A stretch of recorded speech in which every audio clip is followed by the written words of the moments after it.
Hey y'all, it's my pleasure to welcome you aboard the very final Boatless Booze Cruise of 2020. Can you believe that? We made it. This year is finally ending. To celebrate this, we put together one hell of a show for y'all tonight. We got the run-up, we got Chamberlain, we got Les and Jake, we got Bo from Avail, and a whole lot of other goodies in store. Kicking things off though, we have my soon-to-be label mates, Chartreuse. They're releasing their debut album in 2021 on Gunner Records, where a little birdie has told me they will be playing Booze Cruise Festival in 2021 as well. So y'all wear your masks, you stay safe, and we will see you there.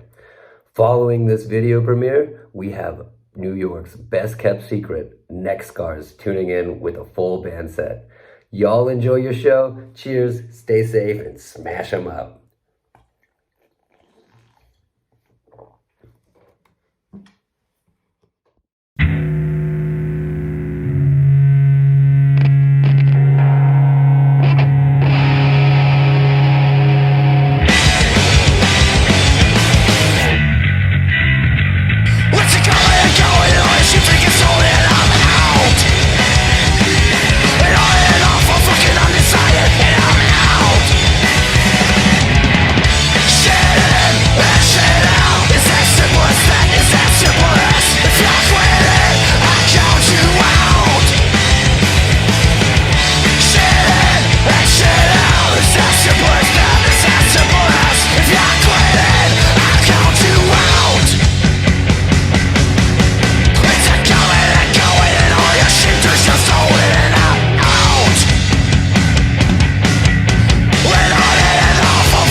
Hey, what's up, everybody?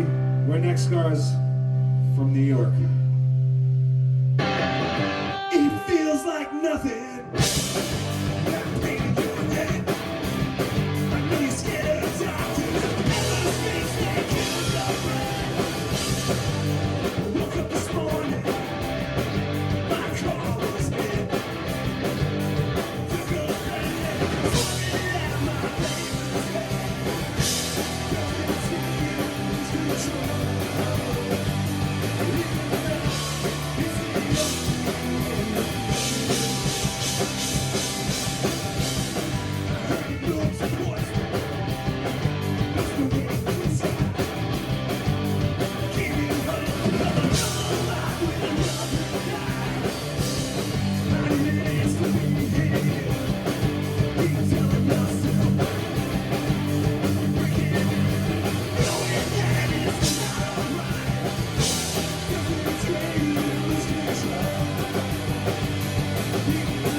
Doesn't matter what you say,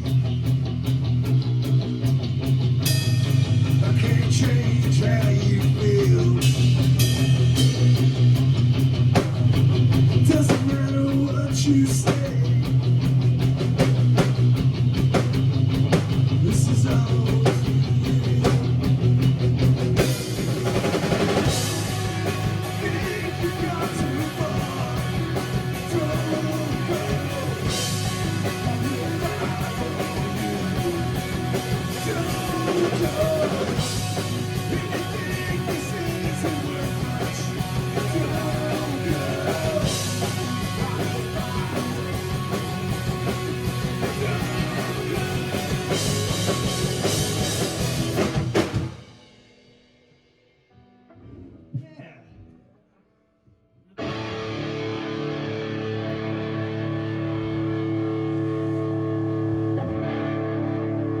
The song's called Temporary. Once again, we're Next Scars from New York. Thank you so much, Booze Cruise, for having us. This is our quarantine session.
Well, hey, everybody, welcome back. Joining us here at Boatless Booze Cruise number 8, we have Adam Carroll from the Red Scare band, Good Friend.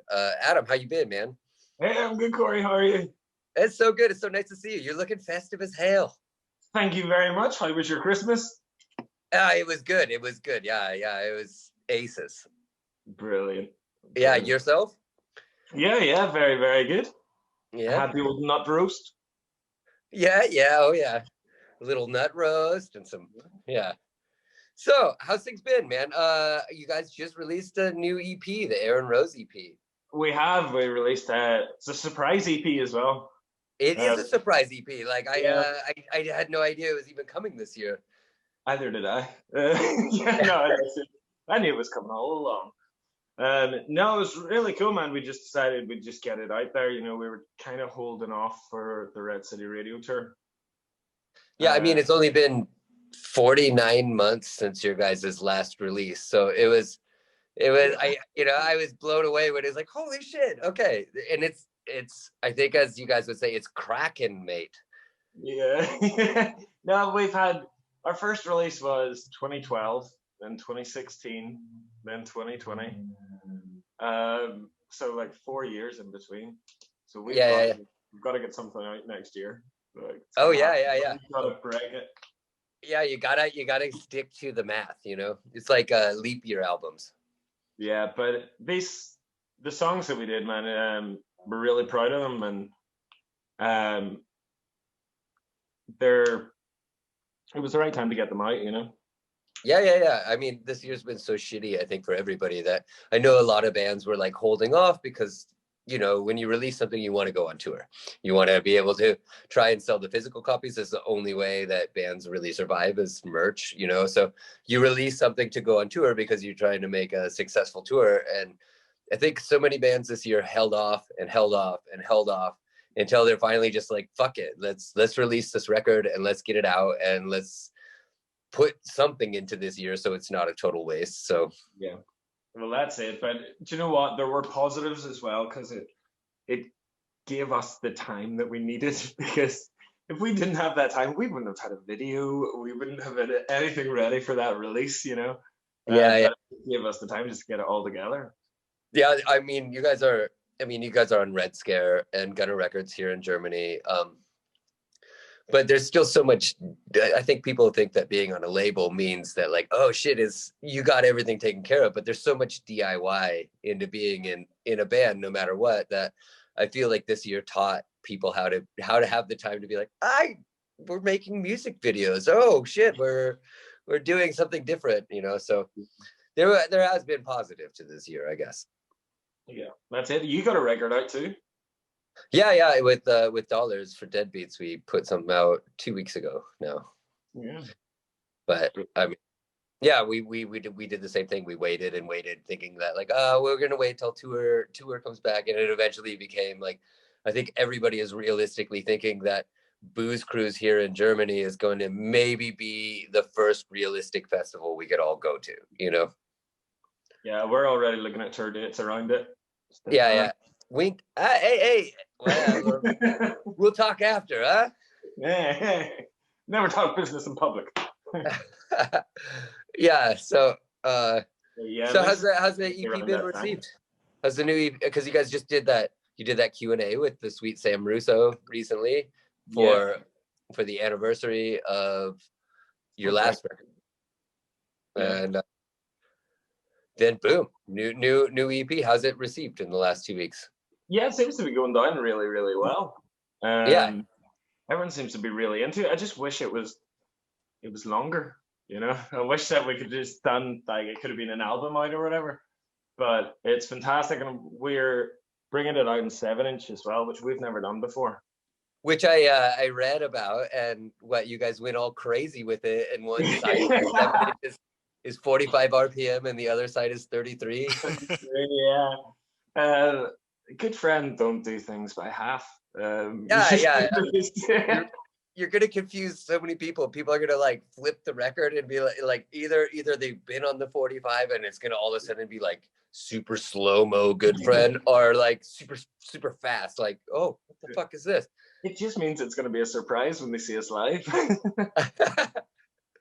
Yeah, people are gonna think that like the 33 side was actually meant to be at 45, and the songs are like really chipmunky, and you guys will just be like, they'll be like, what the fuck? We expected that.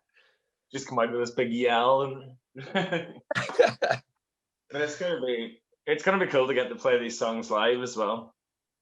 That's what I'm looking forward to. But yeah. Well, I think we're all looking forward to getting to see you guys get to play a little bit live and get back over. You guys had a tour with Red City that got pushed, what, twice in the last year because of COVID, and now it's just on hold until April originally, then October, then May. Yeah. Fingers crossed for May, but who knows? It seems very close. Yeah, well, I mean, we'll see what a vaccine does and how the music industry can recover. But without any further ado, I think we'll get into hearing some songs from you, eh? Brilliant, yeah. Yeah, well, guys, everybody, thanks for tuning in. This is Adam Carroll from Good Friend. Play some songs off their new EP and probably some old familiar ditties too. So Happy New Year's, bud, and we'll see you soon. Happy New Year, Corey. Love you. Love you too. See you soon, bud. Cheers. Hello, dear friends. My name is Adam. I play in Good Friend. I'm really happy to be here at the Booze Cruise. We really love Hamburg and love the venues in Hamburg, so we're happy to support it, especially Gun Club and Hafenklang. But this first song is off our new EP, the Aaron Rose EP, available on Red Scare and Gunner Records, and it's called Aaron Rose Drinks on Shift.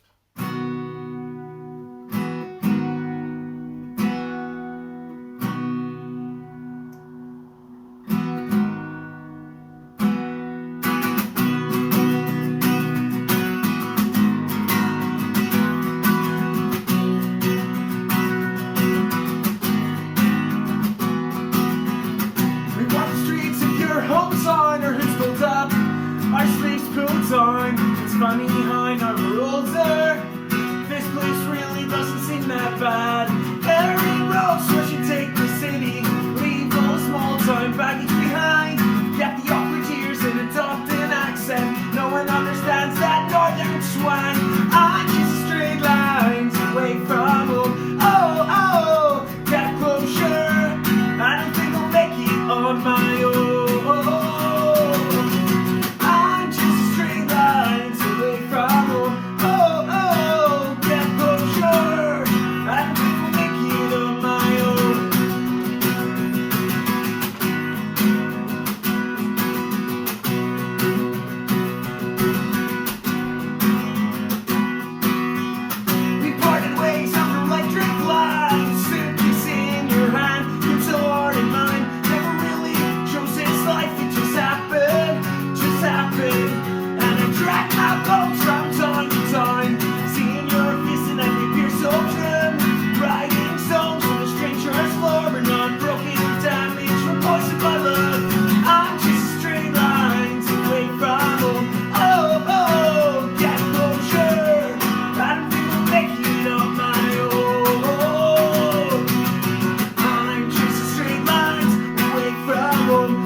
Took a little bit of poison, a little bit of medicine.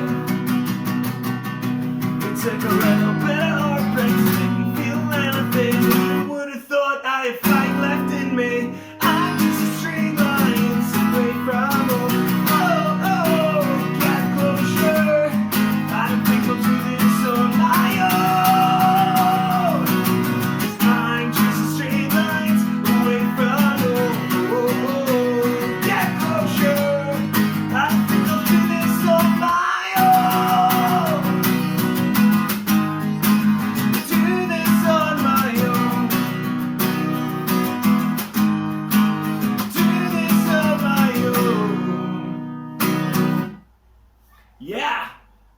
Doing this on my own. Andy was supposed to be with me here today, but due to the new COVID restrictions and the curfews here in the north of Ireland, he wasn't able to get over.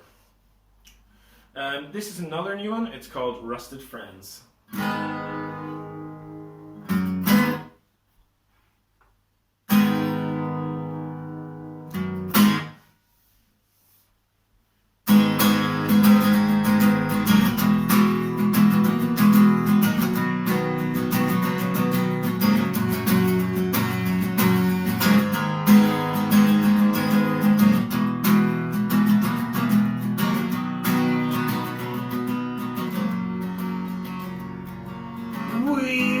get lost from time to time, following the signs, driving down foreign motorways and dreaming through state lines, going somewhere we don't know, turn letters into home, and in the backseat, finally I'm alone. I need a minute just to think. I need a minute just to breathe. If we remember what we do when we do, all my rusty friends, they make things better. If we remember what we do, all my rusty friends, they sing alone forever. And we hear these trusty chords echo through our ears. All years after Kurt Cole, I felt that song for years. Another time looks the same. My friends, they have a thing. They wanna drink with me until I reach an early grave. I need a minute just to think. I need a minute just to breathe. If we remember what we do when we do, all my rusty friends will make things better. If we remember what we do, all my rusty friends they sing alone forever.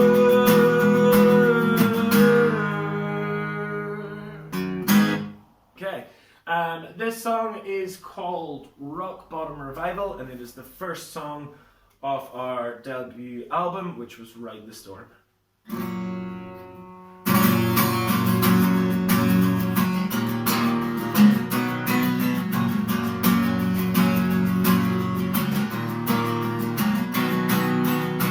ride the flame and burn this place, take every step towards the water. When we find ourselves in the city lights, they find us washed up in the gutter. And I find hope in my resurrection, I find faith in your redemption. Cold air, carry melody. Oh, I find faith on the radio, I find faith on the radio, I find faith on the radio, I find faith, broken airwaves.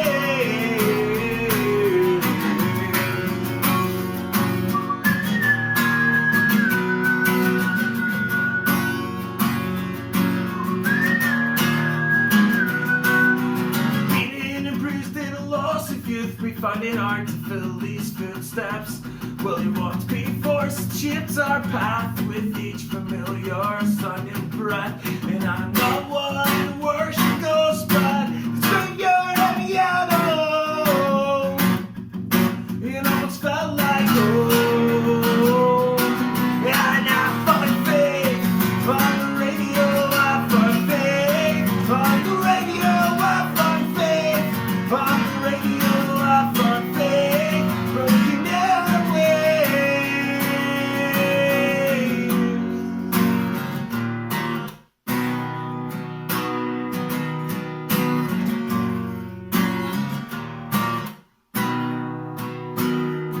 Will I remember the way that it was when we were right back there in the cold? And I remember the times that we shared. There were those songs. There were those songs. There were those songs. One time you ride to the river, water's cold and we'll never surrender. One time you ride to the river, the water's still cold, never surrender.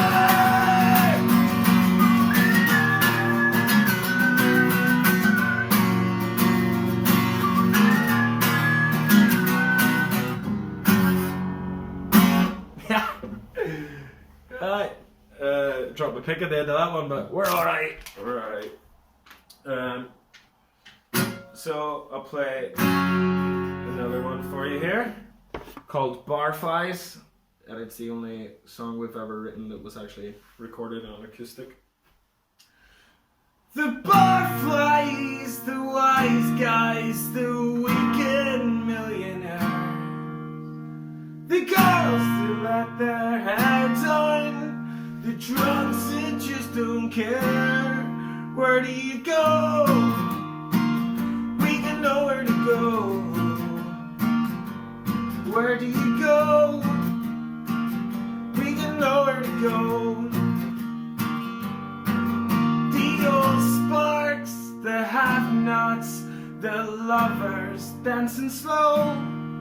Our boys are in the back room singing, preaching to the choir. But we don't see the sunshine anymore. We woke up at the bathroom floor. We don't feel this smoke when we're standing tall. We don't see the sunshine anymore.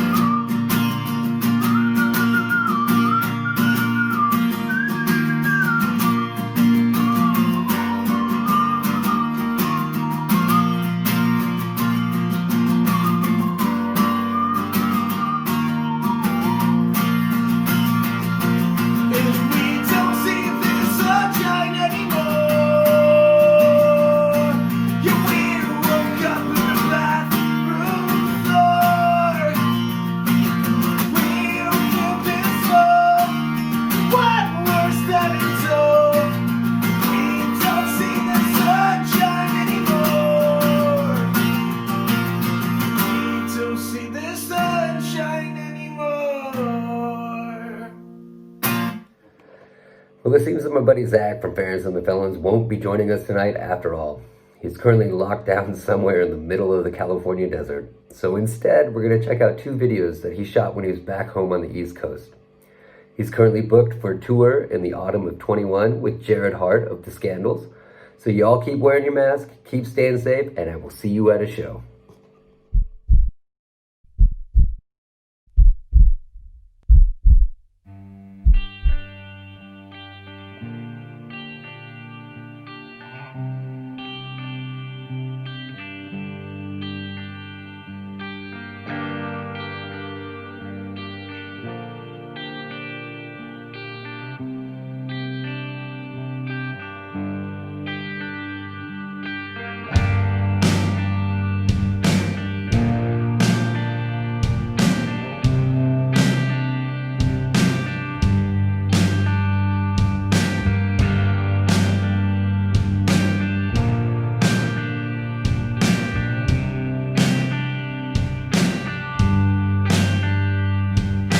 sit and wait for things to change. We strive for peace with acts of hate. We always seem to get in our own way. And we fight then march, we pick and start, and hope and pray maybe someday we'll see this world actually change. But they set us up to knock us down. We play their game and clean their crown. We fight this war, swinging in the dark. And we kick and scream to live this dream that we all want, but we can't teach. We sold our souls, traded off our hearts.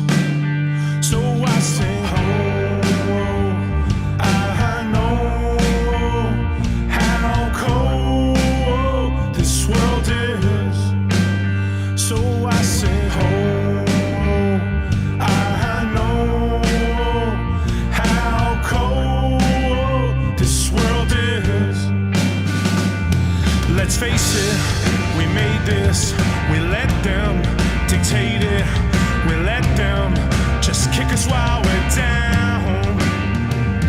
And we say that we hate it, but we just say shit. It's too late, we may as well have drowned. But I'm sick of screaming, and I'm tired of dreaming.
revolution, then practice what you're preaching. If you want a revolution, say goodbye to what you're saying. Cause where there's revolution, there's killing in the street. And if you ain't ready to die, then you ain't ready for peace. You said you want a revolution, then practice what you're preaching. If you want a revolution, say goodbye to what you're saying. Cause where there's revolution, there's killing in the street. And if you ain't ready to die, then you ain't ready for peace.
So I sing, oh, I know how cold this world is.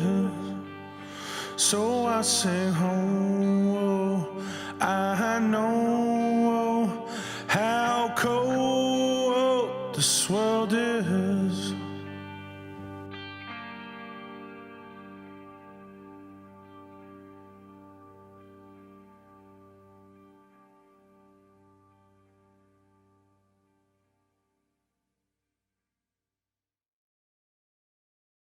Hey, you boatless booze cruisers, we're tuned in right now with Chris from Less Than Jake. Chris, how you doing?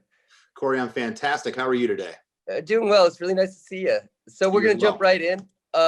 You guys recently released Silver Linings. And I just wanted to ask, in the title, or the opening track of the album, The High Cost of Living Low, you guys mention a whole lot of Gainesville bars and venues. Since the Booze Cruise has a lot of crossover with the fest in America, what are your favorite go-to bars in Gainesville, and are there any hidden gems that we should know about before coming over in October next year? You know, I'm probably going to say all the ones that are on the beaten path. You know, a lot of the bars and places I used to frequent, a lot of them are gone now. You know, Dirty Nelly's just shut its doors this year. They were a popular place along University Avenue, but I'm kind of always just you know, I like, which are one of the places I mentioned there, the Palomino. You know, that's always always fun. And you know, I haven't been to the new Hardback, but there's a new Hardback in Gainesville now that I'd like to check out. So I'd say those two places. If you're gonna go get a drink, go check them out. Yeah, I've been to Gainesville a couple times when it's not fest, and I was pretty baffled at how different Gainesville is as a little city when it's like the middle of August as opposed to fest time, because I think a lot of people just assume that it's just full of punk kids all year round, but it's like it's a pretty different scene when it's not Halloween weekend. Yeah, you know, it's a college town in the middle of North Florida. That was what was crazy to me. I mean, I grew up in this really you know, I didn't realize it at the time, but I guess conservative part of Florida, which most of Florida is.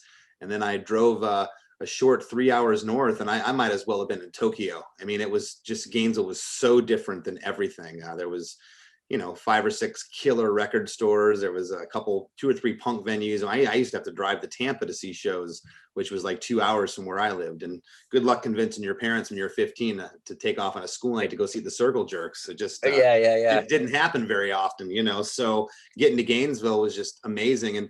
And yeah, I think people have this perception that it's just this crazy punk rock town, and there definitely is that underbelly to it. But you know, it's a college town. There's like I want to say enrollments like, I don't know, 60, 70,000 people a year. There's a constant influx of new students. There's a turnover every 4 months. I think over 100 countries are represented in Gainesville. So it's a melting pot. It's pretty crazy place. Yeah, I think college towns always kind of tend to make the best music scenes because you get that new birth once a year, you know. Absolutely. And that was what I loved about it, was there was always a new band forming or always a new project. You know, it was always this turnover. It was never stagnant. It was, to me, the greatest place to start a band. I know a lot of bands are in California. I couldn't even imagine starting a band in that rat race. I can't even fathom it. I mean, the lineage just alone coming out of Gainesville of like the bands that, I mean, it goes all the way back to like Tom Petty, you know, and then from there you get Hot Water Music and just a birth of, I mean, the org core scene kind of seems to have come exclusively from Gainesville and just, you know. So you guys recorded Silver Linings back in November of 2019. What made you guys finally decide to release it in 2020, this late in 2020? Well, I mean, you know, we had an April release date on the record. Yeah. Then it went to, I think it went to July and then to August. I remember September being floated. Then we had a pretty firm date of like October 11th or something. And, you know, the label just kept holding out, thinking that maybe we could get on the road because we had a bunch of ideas to touring wise for the album launch. So finally, we coincided with this live stream that we did to launch the album on December 11th. That ended up going really well. But we kind of, you know, forced the label's hand a little bit. Like, look, we got to get this record out. We've been sitting on it now for 13 months, you know, and we want our fans to hear some new music. So, you know, I think they would have liked to have it come out in the first quarter of next year, maybe February or something. But I think we made the right decision. I've been saying this for probably 6 months now. I don't think there's a better time than to release new music now. People are starving for entertainment. So I think it was a good call. Did you ever find yourself going back and listening to it between finishing it last November and now, or has it been just something you finished and created and I've just been waiting to release, or do you find yourself like putting it on and jamming out a little bit and being like, yeah, no, not really. You know, I've been so busy with other projects that I've been doing. So, you know, when the record was done, of course, when we're getting the mixes back, you listen a lot. And then I played it for like my dad and like my brother and stuff, you know, they'd stop by and I'd play it for them. But no, it was kind of like, you know, and it's kind of always been this way. Once it's done, it's done. I don't harp too much. And there's very few things I ever want to change about recordings that I've done or go back and go, oh man, I should have done that. Because to me, I've always looked at it as that's a snapshot of where I and the band were at. And I kind of accept it for what it is. And I'm still happy with it a year later. Well, it's a great record. We're gonna pop in right now and check out a couple music videos, and then we'll be right back with more from Chris. Cheers, Booze Cruisers.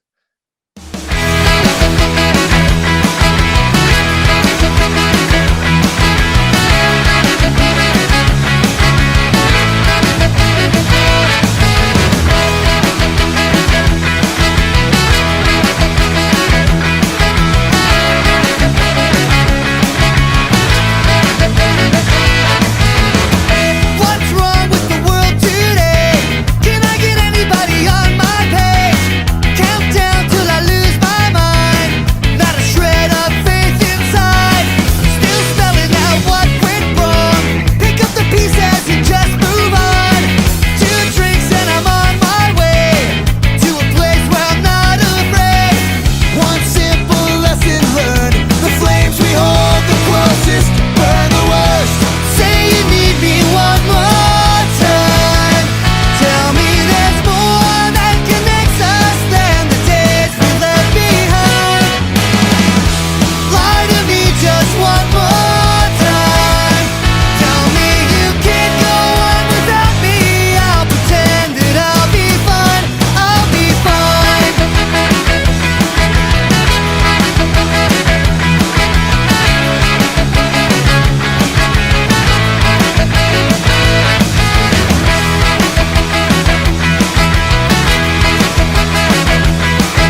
So you guys in Less Than Jake, you guys are usually on tour more than you're at home. How has this year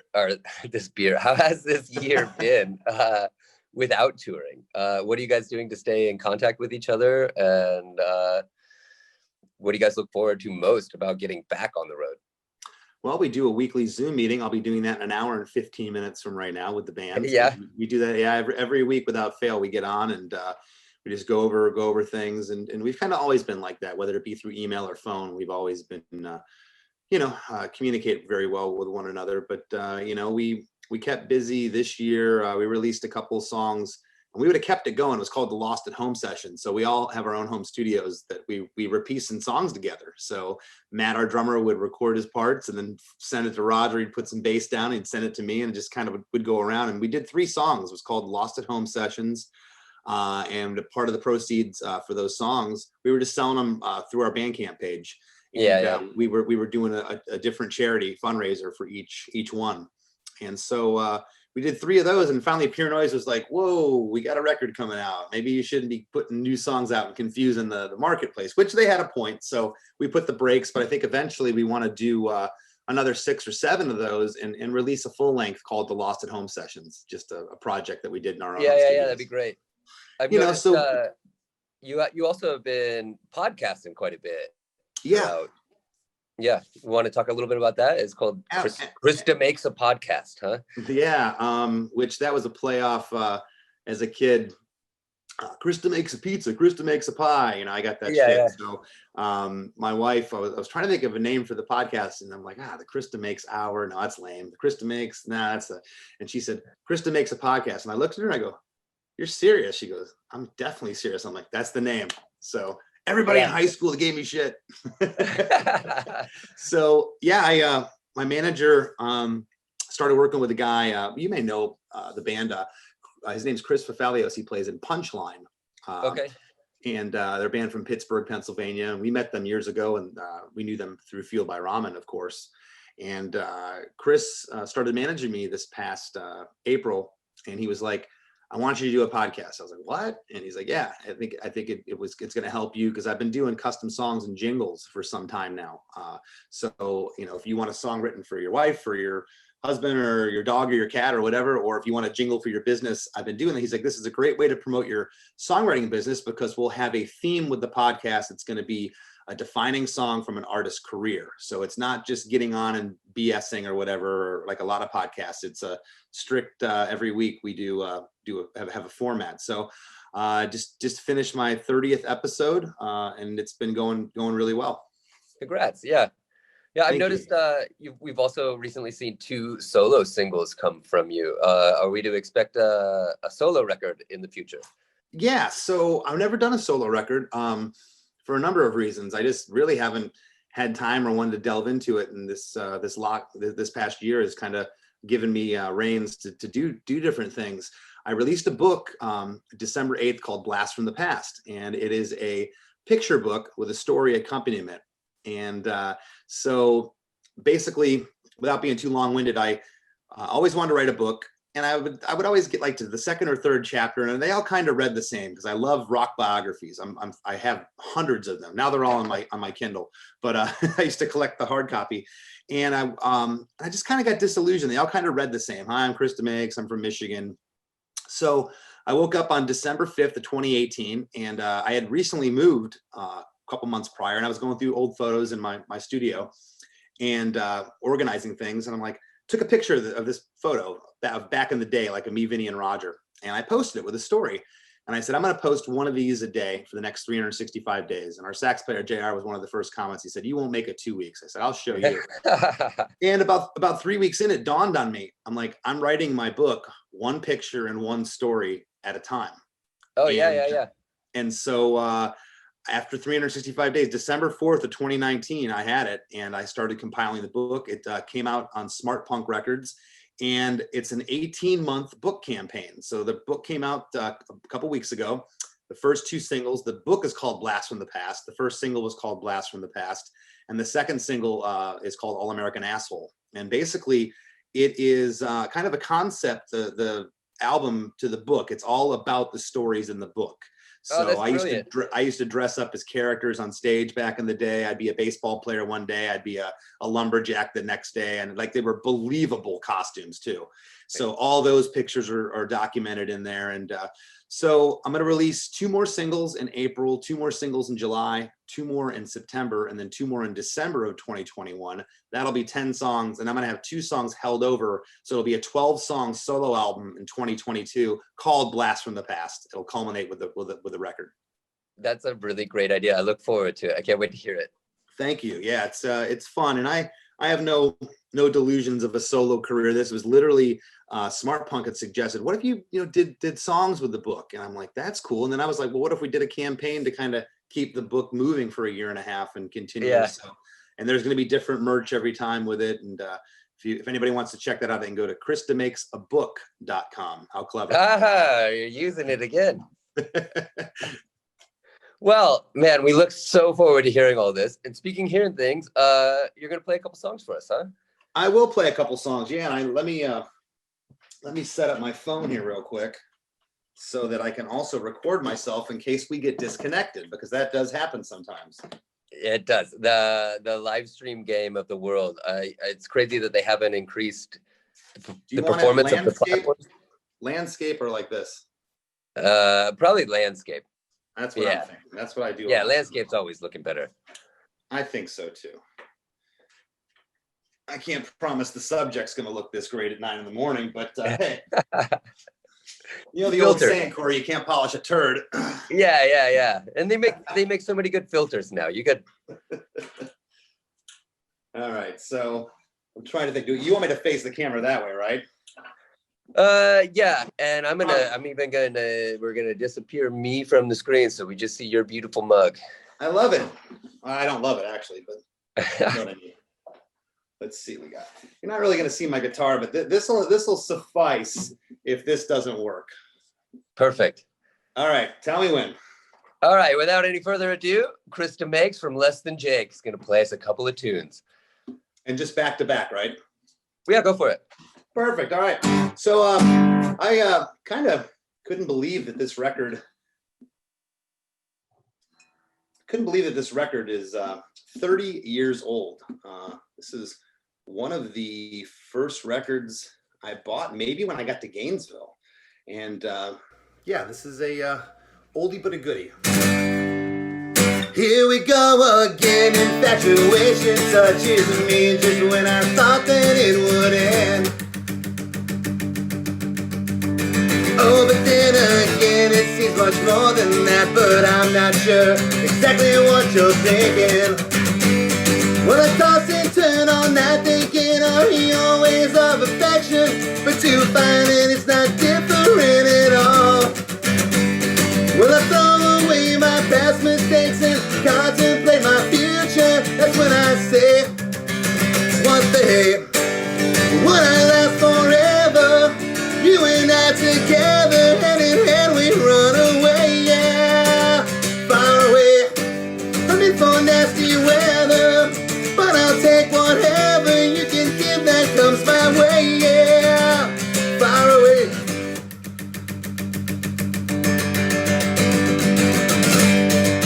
Here we go again, infatuation touches me just when I thought that it would end.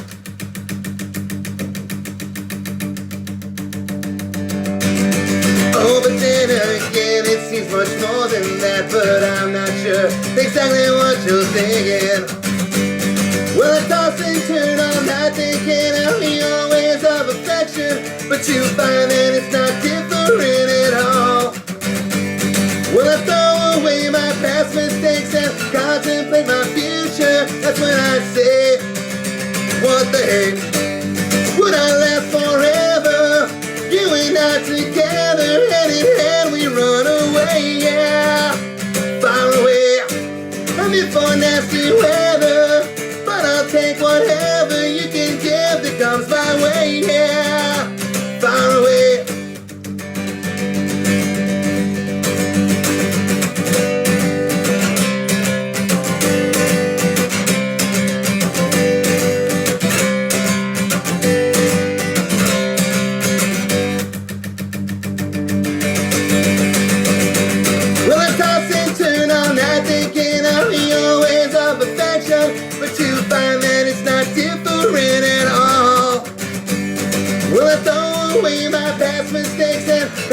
contemplate my future, that's when I say, what the heck? Would I last forever? You and I together, hand in hand we run away, yeah. Far away, I'm in for nasty weather, but I'll take whatever you can give that comes my way, yeah. Far away, far away.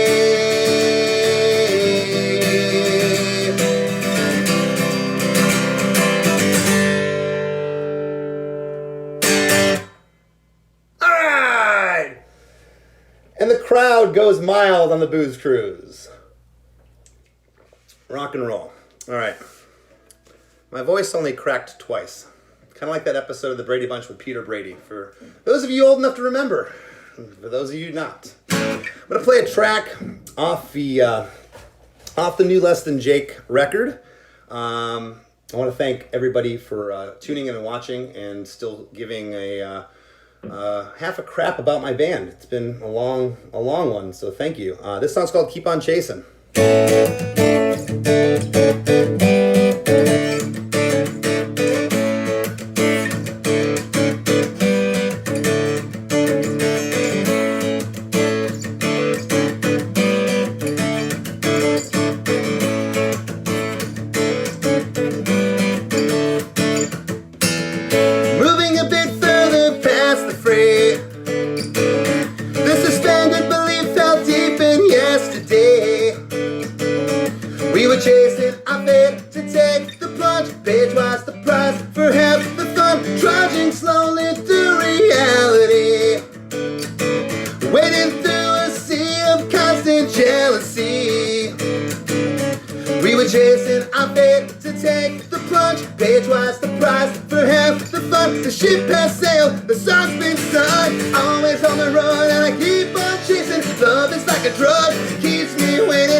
Am I done?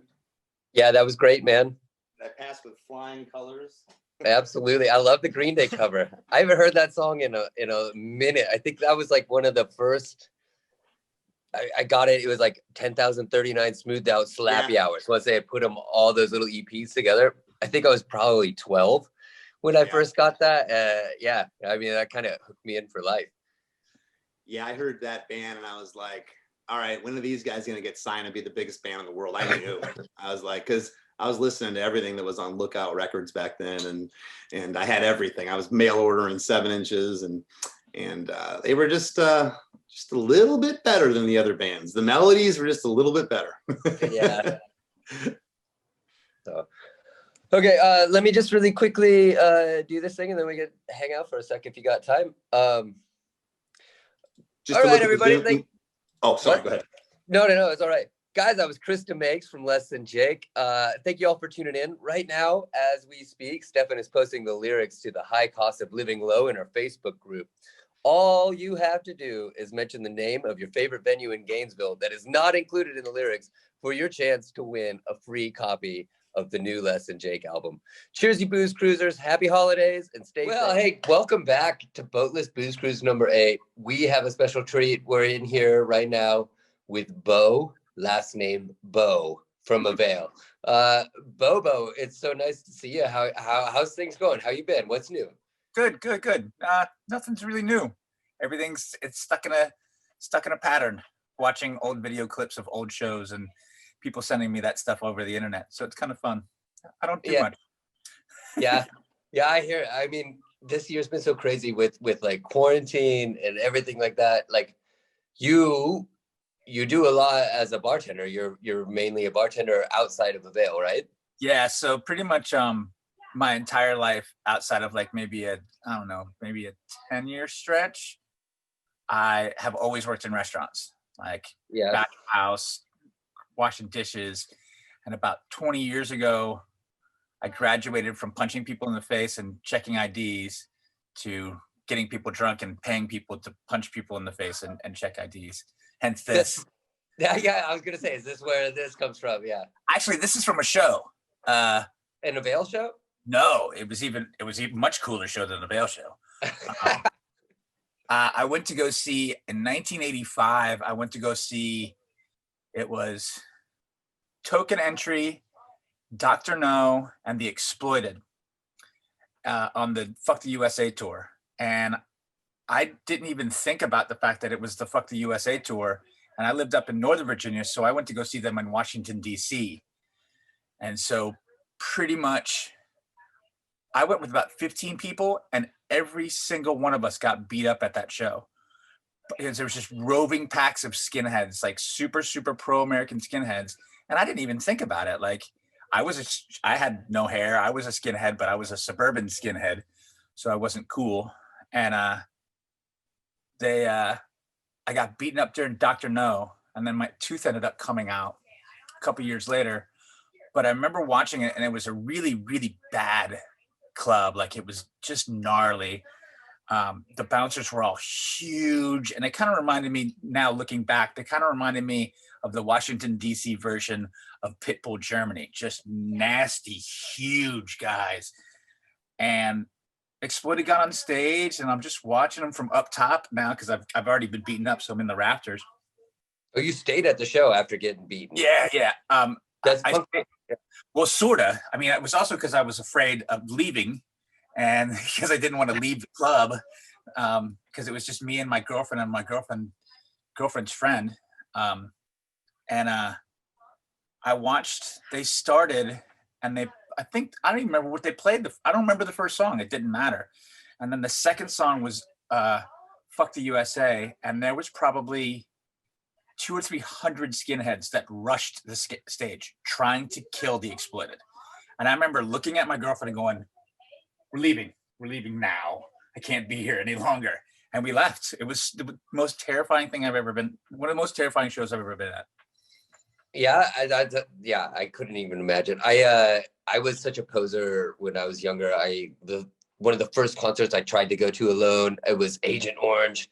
And I love Agent Orange. I do too. And in retrospect, I'm so mad for leaving, but I was like 12 years old and just like a little nerd. And I got to the show, and there's so many rad ass spikes and mohawks around that I just panicked, and I was like, I don't belong here. And then I realized that with time, like, I totally belonged. They would have accepted me, but I just freaked the fuck out and like peeled out. I remember I scampered to like a payphone. It was like, Mom, come get me. I'm 12 and scared, but I took my little brothers, they're my stepbrothers, but they're my little brothers. I took my little brothers to the very first 930 club. And I think I was 18. That was the only reason that I could get them in, because I'm pretty sure my little brother was like 14 or something. And I took both of 14 and 16, I think. And I took them both to see GBH. So that was their very first show, was GBH. It was killer. Yeah, that's something to be seen. I played with GBH 2 years ago in Greece, and it was like, holy shit, these guys are old and they're killing it, you know? I can only imagine how old those guys are. I mean, I think about it sometimes because I always think about it from the perspective of, yeah, I'm still a punk rock kid. Like I'm still, 23, I'm still 16 or whatever it is. And then I forget that in 3 months I'll be 50. And some of these bands that like I liked when I was a teenager are like 10 years older than I am. I'm like, holy fuck, those guys are old as shit. Yeah, I'm still 16, but those guys are old as shit. So on that then, how was, after like 12 years of not playing shows with Avail, how was the reunion shows last year? I mean, I'm not calling you old. I'm just saying you are older than the last time you did it before. Did you feel it? Like, was it like, holy shit? So the Richmond shows were just psychotic. They were so much fun. It was like, I mean, granted, I understand that like it was a huge venue and the ticket was $25. And if I'm honest, I lost a bet with the singer of Municipal Waste because I didn't think it was going to sell out. I didn't think it was going to sell out very quickly. I was like, $25 to see a bunch of shitheads that you can see literally walking down the street any day in Richmond. Like, that's just stupid. Nobody's going to want to see this. I was wrong, obviously. Very wrong. I had friends from all over the world fly in to see that show. Yeah, very, very wrong. But I mean, I saw so many people that I haven't been able to see in so long. And like my kids were there. And so like, they just know me as dad, right? They just know me as, I have a lot of tattoos and some people know me because I was in this dumb band a million years ago. But like, they were just like, wow, like you're really, people think you're cool. You're like the coolest band in the world. And I was like, not even close. But everybody that was there was like so stoked to be there. And yeah, like my knees didn't hold up the way they used to, but it was so much fun. It was like, I watched a lot of the video coverage of it. I mean, I was in Germany and like getting back, it sold out so fast. Impossible. It sold out in like electronically, it sold out in less than 30 seconds. Yeah. 1,500 capacity. You guys had 3 more shows in November that are in September later that year. So what we did is we had put a hold on another venue in the off chance that first show sold out, which again, I didn't think it was going to sell out at all. So we had put a hold on a smaller venue and we had it's so weird to say, we have a manager and he put a hold on the venue that we played also for the next day in case it sold out. And he was like, it's easily going to sell out. And we were like, no, it's not. Nobody wants to see this. This is ridiculous. And then it sold out so quickly and people were freaking out so badly that we put the second show on sale, but you had to physically you had to go to the venue. So that buy it at the door. Yeah, so that way, so your hometown actually got to see it. Yeah, so like people that were actually from Richmond. I mean, granted, there was a shit ton of people from Richmond in the first show, but like, so people from Richmond could get those tickets. And the very first person, when we put it on sale at like 4:00 in the afternoon on, I don't know, Friday, the first person in line for the second show got in their car, packed some food, packed a chair, and started driving. And he drove from Florida. And he drove about, I think it was like 12 hours. And he drove straight here and then parked and camped in front of the venue to be the first person in line. And it sounds like bullshit, except I know the second person that was in line. And she's like, our kids go to school together. But she was like, yeah, I got there at 6:15 and that dude had been there for 2 hours. Jesus Christ. Yeah, that's awesome. It's cool. So good though. Like that's I watched a lot of the footage, every video I could find from it because it was like, oh my God, they're playing Over the James. Like this is like I started on the country era side of punk rock and then like that record through getting into Tim and stuff like that brought deeper in, and then it was like, holy shit, it's the 21st anniversary of this. Like this is gonna be huge, you know, it's gonna be epic. I didn't think it was gonna be. Yeah, I read a Tim quote where Tim was like, I'm really nervous about like the fact that like people who saw us in our 20s, you know, like 16 years ago, they're gonna be really bummed out by the fact that we're becoming old men. But like old fat bald men, like, you know, like that's, you know, like Southern dudes don't age gracefully. no, that's, I mean, yeah, that's I wasn't gonna be stereotypical, but I'll take that any day of the week. But yeah, like then we played, and it was cool because like we did the Northeast, so we did Boston, New Jersey, New York, and Philly, and we went through the same people that we've gone through our entire lives. Like Jake from Jake Rockoff did the New York show, and we've known Jake for, I mean, 25 years, you know. So like, we specifically went through them, and we played Asbury Park because of our friends in the Bouncing Souls, and our roadie, who's our friend that just hung out and did stuff. He's from Asbury Park, and he was in the band Ensign. So Tim from Ensign, and then we asked if his band would play Fuck It, I Quit, play one of the shows. So like it was literally just family. Like that's all it was. And then we pulled into the show in Philly, and this place was massive. It was like, how do I explain it? Like that would make sense. Like if you walk in, and I haven't been to these places in a long time, but if you walk into the bar side of the SO36 in Berlin, and you're like, man, this place is tiny. Oh, and then you walk into the venue and it's massive, and you're like, we need to play in the small room because nobody's going to fill this room. That was what it was like. And then they moved the stage moved back 35 feet. And I was like, this is ridiculous. This is the dumbest thing we're going to look like absolute assholes. And they're like, no, it's sold out. And I was like, yeah, but even if it's sold out, it still looks like there's going to be nobody in this place. And it was berserk. Philadelphia went absolutely insane. Like, I mean, all the shows were crazy, but like there was just like I was blown away. Like we would start playing and people would just, it was everywhere, and I was just happy and I just clapped and I just like I was smiling the entire time. Well, let's take a quick minute and check out a little bit of a video from you guys, and then we'll be back with a little bit more Bo. And yeah, Booze Cruisers, enjoy Avail.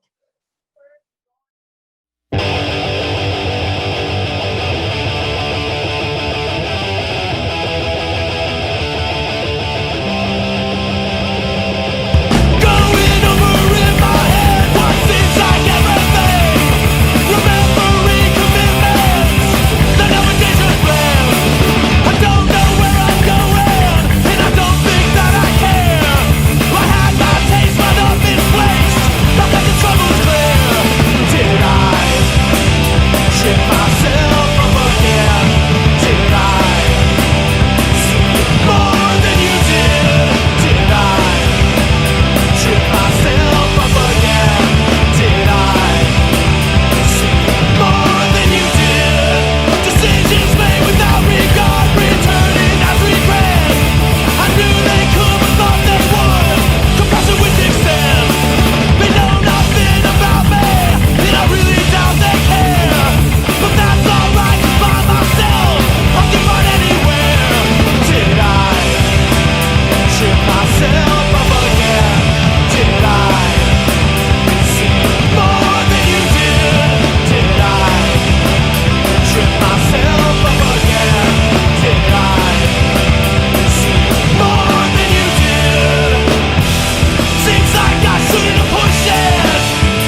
are back.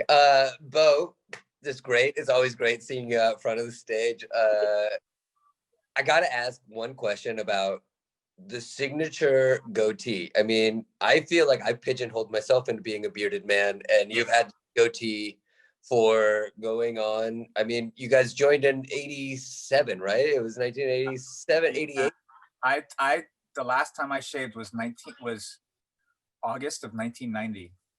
1990. Yeah, that's the last time I shaved this part of my face. Yeah, you should do it. I trim it. Yeah, I remember like my dad shaving when I was a kid, and I would cry. You know, it's like, what the fuck? Totally. I guess my dad did it once when I was like 3, and like he said that I like walked around the corner and saw him sitting on the couch, and he didn't have a beard, and I ran away from him, and I wouldn't talk to him for like a day or two because I just didn't know who he was. Yeah, it was weird. Like the true story behind the goatee is that I was in the U.S. Navy, and really, yeah. That's another crazy long story too, but I ended up having to join the Navy. And when I got out, I was like, I'm never fucking shaving again. I hate this. Yeah. It was just out of pure laziness. Like that's the only reason. And I still can't grow sideburns. I can't grow a full beard like you guys can at all. Like it's like the Joe Dirt effect where it's like, I got a little bit of a dirt stash, and then I have like patch here and like a patch here, but that's about it. Yeah, like a baseball team, like 9 on each. Yeah. But the best part about it is that, like, sure, like I was just being lazy and I grew a goatee, but fucking, especially in Europe, like punk rockers were like, you fucking redneck hillbillies with your beards and you're owning a McDonald's and we don't understand you. And it was just like, it just made people angry that I would have a goatee and that we would wear cowboy hats just to make people angry. So I just kind of stuck with it, and it's just never gone away. I feel like Germany, I mean, the world is, I mean, you guys were hitting it really hard, like what, starting 92, you guys were touring pretty much constantly. So constantly. I think most people that tuned into Booze Cruise were mostly in diapers in 92 and whatnot. So I know the scene has changed a lot. But you were saying you weren't crazy about Germany the first time. I wasn't crazy about Europe at all. So yeah. No, granted, coming back like the third time, at that point I was, balls deep in the football, and like that's all I did. Like wherever we go, I was like, okay, well, I could go League 3 or we're at some squat in fucking, Baden-Baden, and fucking I don't know anybody here, and everybody's drunk, and I didn't drink at the time. I was sober at the time.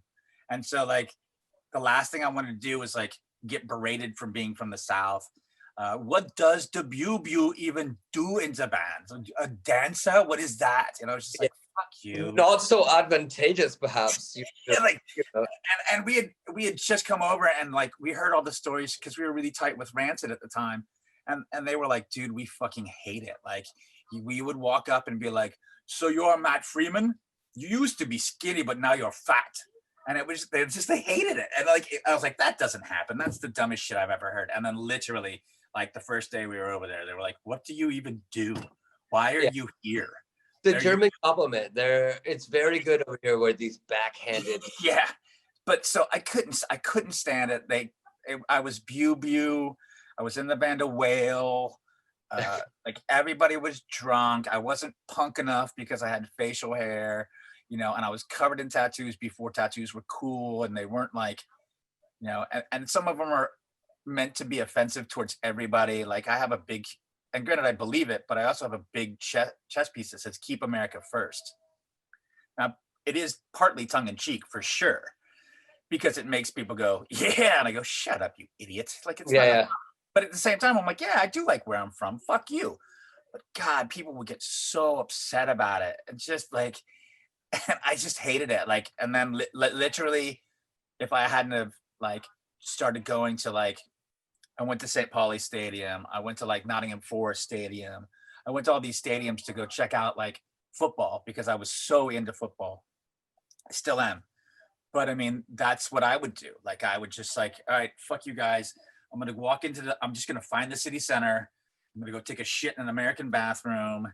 And then, because I'm going to find a McDonald's there because I know there's a McDonald's there, and I'm just going to shit in the McDonald's. And then I'm going to walk around and try and find the football pitch. And then I'm just going to try and see if I can watch games. Like that's how I got through Europe the first couple of times. Well, and to get into football over here in Europe, you instantly have friends, instant. And instantly have enemies also. I moved to Munich like almost 4 years ago, and even already where it's like, I like football, and people are like, is it FC Bayern or is it 1860? It's like, yeah. It's like, oh God, you gotta like speak correctly in the correct. Yeah, absolutely. Company, Because I've always been a big Manchester United because I supported England, and so I supported England, got into Manchester United. Then, of course, because I supported England, when I'd go to Europe and I'm wearing an England shirt, like that was a big thing. And again, I didn't care. Just fuck you guys. I went to. Well, it was punk rock, right? Yeah. Yeah. Fuck you. And then, of course, and then I found St. Pauli, and I was like, that's it. Like granted, Manchester United is my team, but I have a German team that I follow. Except for their brown kits, I can't deal with the brown kits. They drive me crazy. But like St. Pauli is what it's all about. Like I love them. Yeah, but last time I was in Hamburg, I went to the St. Pauli shop, and I don't follow football a lot. I mean, I don't follow sports in general. I like it. You have to follow football. But when I was at the St. Pauli shop, I was able to buy a pack of smokes that were St. Pauli football team cigarettes, and it was like, all right, you guys are paying. It's like when I found the shop the first time, like I'm walking through the Reeperbahn, and I'm sober. And all I'm doing is like, where am I? Like, this is like, there's prostitutes everywhere. I don't understand. I know that like Rough Trade is like a block that way. And I know that, like there's going to be some kind of Turbo John somewhere from, but then there's a park, and then I know St. Pauli's here somewhere. So I just walked around and I found this little tiny spray painted building that didn't look like anything. And a dude just walks in with like a 5 foot tall mohawk and just walks into this door that isn't there. I was like, that's gotta be it. And I walked in and there were skulls everywhere. And I was like, that's it. I'm in. There's like rainbow flags and skulls and punk rockers, and they're against everything. And then of course people start telling me stories about them and how active they were. And I'm not the biggest activist, I'm not gonna lie, but like how active they were in like the squat scenes and stuff like that, which is super cool. I don't know. Well, we're gonna quickly pop back in and check out another Avail video, and then we'll follow up with Bo and continue on with the Boatless Booze Cruise. So here's another video, guys. Cheers! Thanks for joining in. This is our for real Matt solo. Not playing anymore. So you better get to something you remember.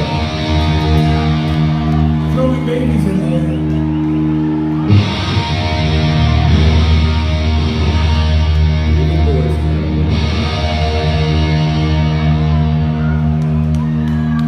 So much. Let's start with the Cobra Commander tonight. Come on, y'all. This song is 1 minute and 10 seconds. Come on with it.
And we are back for the final time with Bo.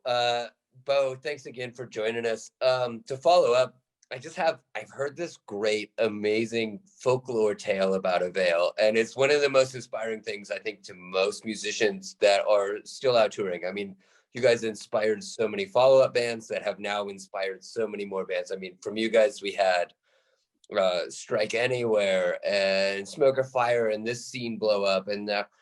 But I had heard this story where you guys went all the way to California and kind of demanded Lookout Records to listen to records and sign you guys. I mean, this was the start. This is like 1992, and you guys somehow went from self-releasing your record to it being out on Lookout Records, which, I mean, for anybody else who knows, it's like where bands like Green Day and stuff were coming from.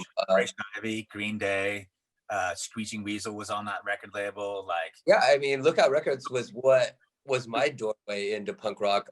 Is there, I mean, I'm scared to ask because it's such a powerful story to me. I did the same thing. I when I graduated high school, I drove to Memphis and just knocked on a record label's door and was like, here's my songs, you're gonna listen to me, you know? But is this how it went down? I'll tell you what it was. Is that we were all sitting around and we had put out our record and we were touring, and we weren't touring super heavy, but we were touring relatively heavy. Like, we hadn't gotten out to the West Coast really yet. Like, a long way. Yeah. I mean, so, and the way that we did it was through bands like Born Against and Rorschach, because they stayed at our house and they gave us this huge fucking phone list. And they're like, this person is cool here, this person is cool here, so call them. And so we'd call the phone and be like, oh no, John doesn't live here anymore, but here's the number to Stacy, and Stacy puts on the shows in Boise, Indiana. And that's how we got across. So we put it out and we were sitting around and we're like, well, we got to get better distribution. Like, we've got to figure out a way to get our records out to other places, to Boise, Indiana, and to California. Because, I mean, you know, in the early 90s, like, California was the Mecca. Like, that's where everybody went. Like, the early 80s was like, the late 80s and early 80s, there was a shit ton of stuff happening in the East Coast, but it was just coastal. Like, that was it. There was a few bands in Texas and some bands in Chicago and stuff like that, but it was all on the coast. And I had already gotten caught shit from Ian Mackay for the way that I talk and stuff. So we're like, well, we're never going to be able to get on Discord because we just don't sound right. Yeah. And so we basically sat around and we're like, okay, well, what record labels are cool? And maybe we can see if they'll sign us, and by sign us, maybe get us better distribution. And at that point, I was a huge Lookout head. Like, I had collected everything, and like, when we go on tours, I would tape, like, even though I hate them now, like, I'd tape the new 15 7-inch that came out, or I'd tape like whatever was out on Lookout, or I'd trade our 7-inch for a Lookout 7-inch, you know, like anything that I could get my hands on. So we sent out, I think we did Discord, Lookout. I think we did a label in Chicago, like Quarter Stick or something like that. One of like the early things. And nobody got back to us. Like, everybody was like, whatever, you know, like, Yeah. And so what did they know? Yeah. What? Yeah. And so we got there and we played in we got in California, and we got set up with this show in, like, not Northern California, but like maybe 2 hours away from San Francisco, like someplace that nobody, like, I'd never even heard of. But then, like, you know, people would be like, you guys play there? Like, why would you play there? And so it was a band called Crutch, and then this band that just started called Rancid, and then us. And so Larry was actually there because Rancid was on Lookout, and he was good friends with Lint, and obviously. And we played, and I remember kind of after the show, I was like, Tim, because Tim did most of the stuff at that point. I was like, dude, I'm pretty sure that's Larry Livermore. Like, I don't know for sure, but I'm pretty sure that's Larry Livermore. And Tim walks up to him and was like, what's up? And I'm kind of like looking behind him, like, yeah, what's going on? Like, you know, and so I think he kind of took it as like we were like rushing him, like, what's up, dude? We sent you our shit. What's up? And he got kind of like taken back, and we're like, we sent you stuff, and that's cool. Like, you don't want us on the label. That's cool. We don't want to be on your fucking label. We just want to figure out how to get distribution. And you go through this company called Mordam, and we just want to get on Mordam. That's all we care about. And he's like, well, yeah, okay, well, I'll call you, and okay, see you, bye. And he left. And we were just like, all right, well, that's never going to happen. So the story then goes, because we became friends with Larry, is that literally he had gotten our records, and he was like, oh, some band from fucking Virginia, and he just chucked them in his closet, and he didn't listen to it. But he saw us, and he was like, wow, they're kind of fun to watch live, and I don't know what they're saying, and but I don't know what they're standing for, but they're fun to watch. And he listened to the record, and I guess he kind of liked it. So then he calls somebody that we know, got our number, because we all lived in the same house, and he called us, and we're like, hey, he was like, hey, this is Larry Livermore. Like, yeah, shut up, and just hung up. Like, whatever. And he calls back. He's like, no, for real, this is Larry from Lookout. And if I'm honest, I never listened to your record. And then I thought you guys were just a bunch of hillbillies from, Virginia. And when I got your record, I just shelved it. I didn't even pay attention to it. But I liked you guys live. I listened to your record. So maybe we'll put it back out. And we're like, well, I mean, I guess. And that's kind of just how it worked. And then he was like, all right, well, we'll put it out. And the next time you're here, maybe you'll sign a contract or something. And it's like, yeah, okay, whatever. And that's just kind of how we just kind of fell into it. And then we came back, and it was Patrick, Chris, and Larry that were in a one bedroom apartment that had a toilet, it had a bathroom, and then it had a closet, and that was all what was in it. And that was what Lookout Records was. It was maybe like 15 feet wide. That's it.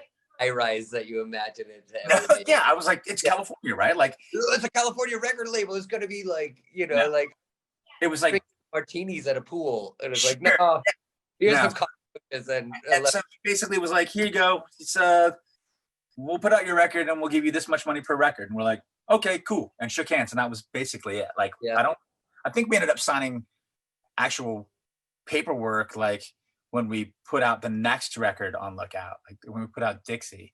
And I remember him being really skeptical of putting out the album because it said Dixie on it. And he just, he was like, are you sure about this? Like, it's a black cover and it just says Dixie on it. And I'm like, yeah, that's what we're doing. So we got along famously with Larry for years. And then the great falling out was with Chris Applegreen and that whole era of Lookout. Well, you guys moved on to Fat from there. So that's a step up, So Chris, when we decided we were leaving because we couldn't get our records in Europe, they weren't doing anything. All they cared about was the fucking Donnas and like Mr. Donnas. Forgot about the Donnas. God, I hate Dr. Bam so much. But they're so insistent on pushing Mr. T Experience and the Donnas that they're like, yeah, we took care of you last record, but we're not gonna really do much this record. And we were like, we're the only band on your label that tours. We're literally the only band on the label that tours. Yeah. Nobody else tours. You have to come behind us. And they're like, nah, I mean, we can't afford it, with the Donnas and MTX and all this other stuff. And they said, well, and we were like, well, then fuck you. We want our masters and we want to leave. And they're like, well, yeah, you can do that. Like, they were cool enough about it because we had known them forever. And Chris goes, just please, whatever you do, don't sign to Fat Records. And we went, yeah, okay. Mm-hmm. And within, I don't know, a week, Fat Mike called the house and we did the exact same thing. He's like, hey, this is Fat Mike from NoFX, Fat Records. Yeah. Fuck you. And I think we hung up on it twice, really. And then because we had friends that were in other bands, like we had friends in, like, at this point, we weren't friends with, but like we knew the Lagwagon and we knew Good Riddance and we knew those bands that we were nothing like, but we were friendly with them. And then Fat Mike sent us a thing and he said, hey, you want to sign to us? And one of the stipulations is that we had to go to Europe. So we crossed out having to go to Europe and sent the contract back saying, no, you have to go to Europe. Fat Records bands go to Europe. We said, okay, we're not going to Europe. And we sent it back. And so they said, so then we put into the contract that we would go to Europe if we went with Lagwagon or NoFX. We would not go to Europe without going with those bands. And then about 2 or 3 months later, we ended up going to Australia with Lagwagon. Amazing. That's an amazing, yeah. Oh, cool. Well, I think that's all the time that we got. But Bo, thank you so much. For everybody who is new to the scene and whatnot, Bo is the cheerleading wild man, backing singer, everything of Avail. He makes the circle pit happen. He is a wild man to see. So I hope you all enjoyed the rest of the show. And Bo, thank you for joining us. Absolutely. Thank you. Maybe there could be more reunion shows in the future that we all might get to know about. But Who knows? who knows?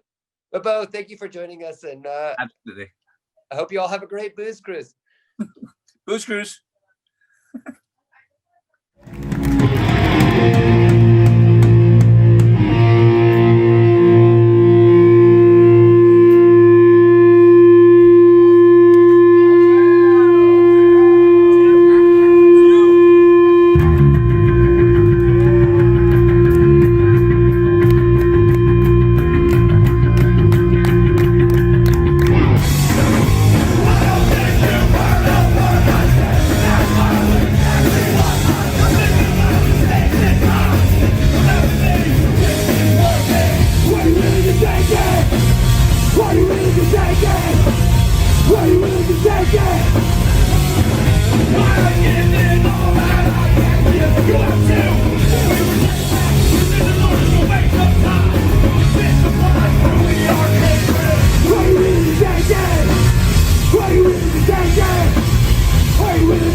In the damp. Hi, with a run up from Bristol. Cheers. Oh, he's still drinking his beer.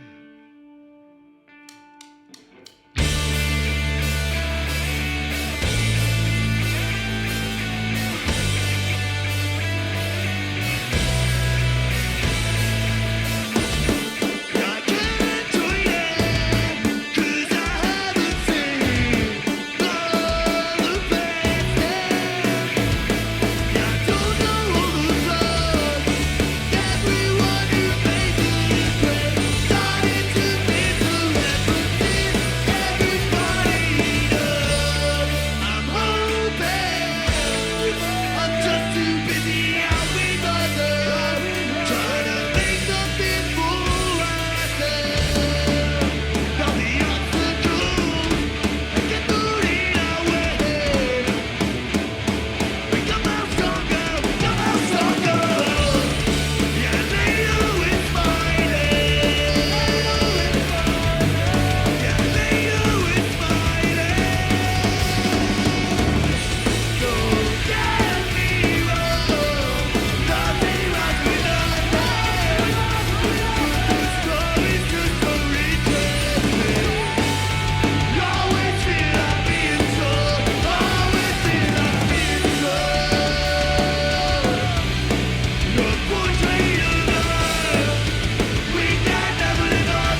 Thanks so much. Here's another old one.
Cheers, nice one. All right, we were hoping to go and record a new LP in December. Obviously, like everyone else's plans, they got fucked up. We're going to play 2 songs that hopefully we'll be recording in January, COVID permitting. Massive thanks to Stefan and all the Booze Cruise gang for putting this awesome lineup. Really appreciate it. Thanks for watching. All right.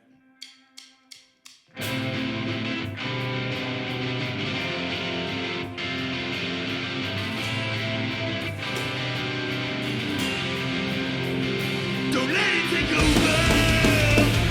These are days could be the best of us. Like it's over. Break the sausage, pull the gold air into your love. I wait for your hand again.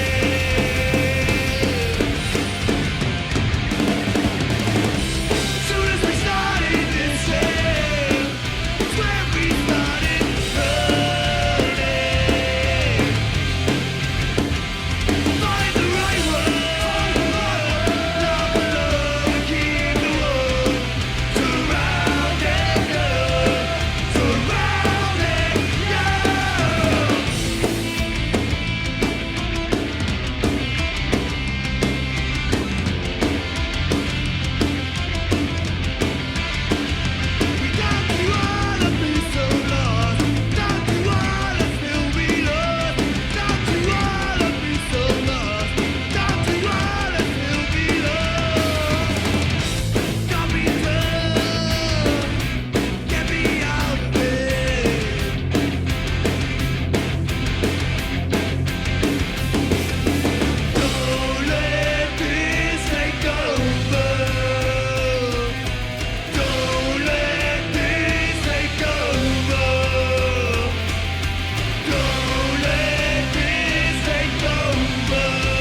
new one.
Cheers, there's an old one to end it. Thank you.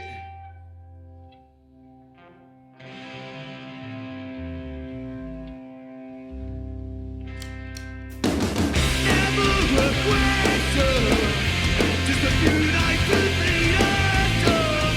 Got to leave it alone. It makes us perfect, thanks to me. To use your wave away, the more you have. When I was in this city, no confidence, no cash to get me out now. Temptations all around. Could we make a go of it this time?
Cheers.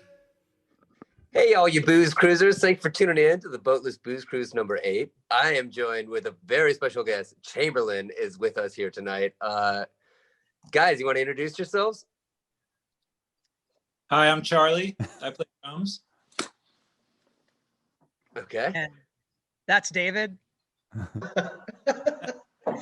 I'm David. I sing and play guitar. Okay. I'm Curtis. I am outside in Los Angeles, California, and I play bass. You lucky son of a bitch. Yeah. I'm Adam in cold New York, and I play guitar. And I should say we're missing one guitarist who might appear. Clay is the other guitar player in the band. Okay.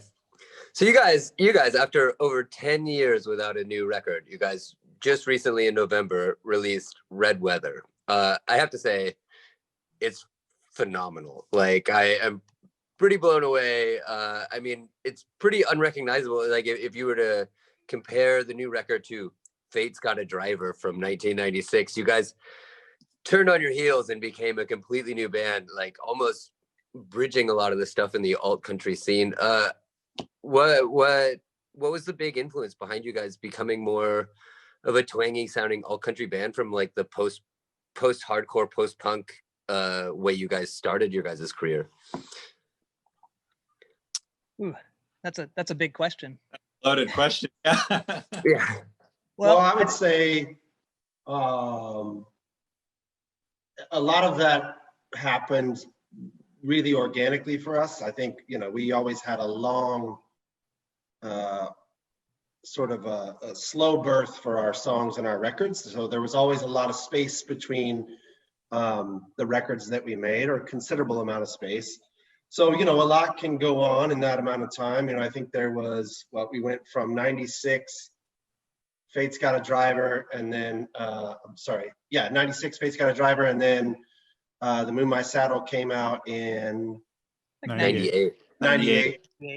So, in that amount of time, there was just a lot of exploration for all of us, I think, musically, and the things that we were all individually into. And and then between The Moon My Saddle and this record, obviously, there was a long period of time to experience a lot of life and go through a lot of changes.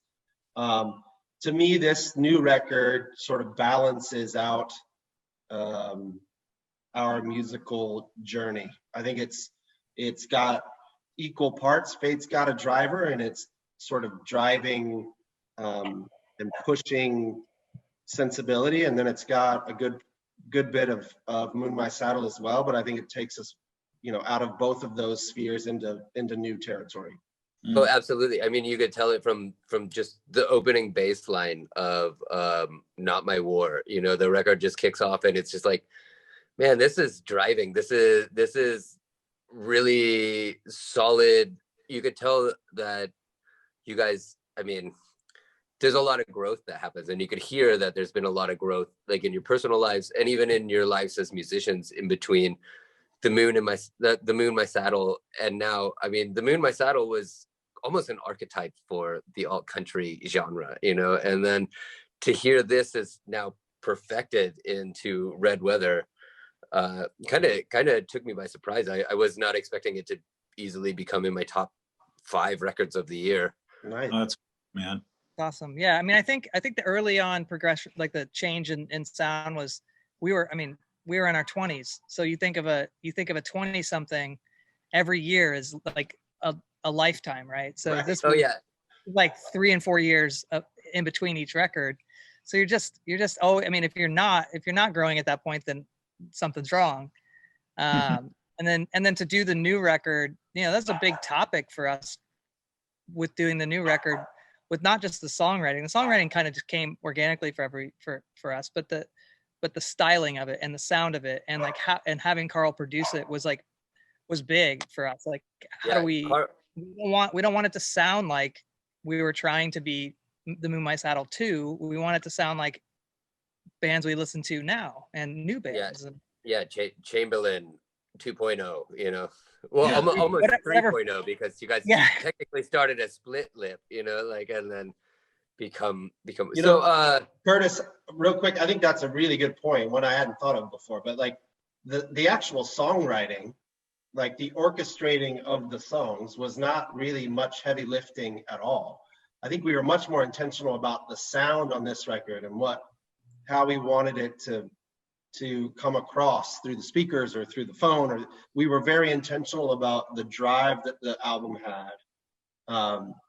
And obviously Carl Bramwell played a huge part of that, but we really almost spent more time artistically on the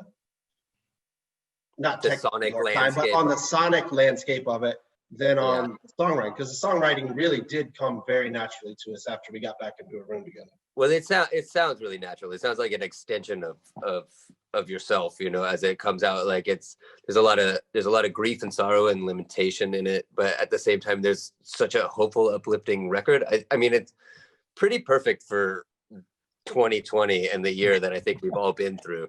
Yeah, man. So, thank you.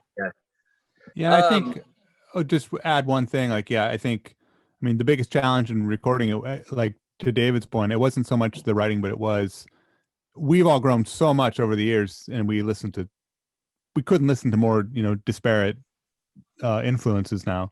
So I mean, I think that was the challenge, is just getting the sound right so that miraculously everyone would be stoked about it. I mean, that's what I find so miraculous about this record, is that every member of the band is like, heck, we haven't like hung out in a decade, but you know, we still feel like this. It sounds like you guys have been locked in a room. It has synergy. Yeah.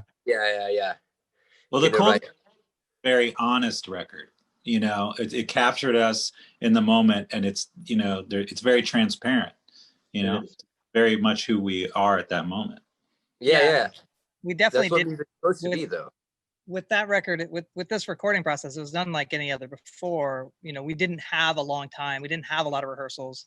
We had the time that we had set up with Carl and Nashville, and we kind of took it we took it. My son is yelling at me that there's a hummingbird in the yard. But we kind of, I think it comes across in the record that it feels natural, and it feels like what we went through, what we were doing there was just like, let's get it on tape. Let's get in the room and see what happens, and not work it to death. Like that was the goal. Like Carl, who produced it, he was in My Morning Jacket. Am I right on that? Still currently in My Morning Jacket. Yeah. Yeah, he's in My Morning Jacket and plays guitar for Ray LaMontagne and some other. Yeah, that's some cool talent. Or that's a good extra set of ears to get involved with how this record turned out. Without any further ado, let's jump in and hear a track really quick. We're gonna show you guys a brand new video that came out just recently for Lion in the Well, which you guys filmed on your European tour in 2019, right? Yeah. Correct.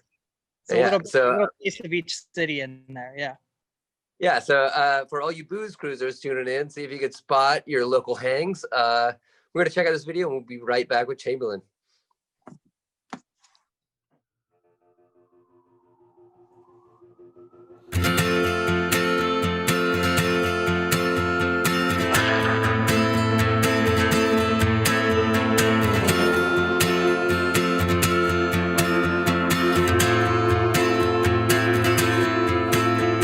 Backed me into an alley, said come and catch fire.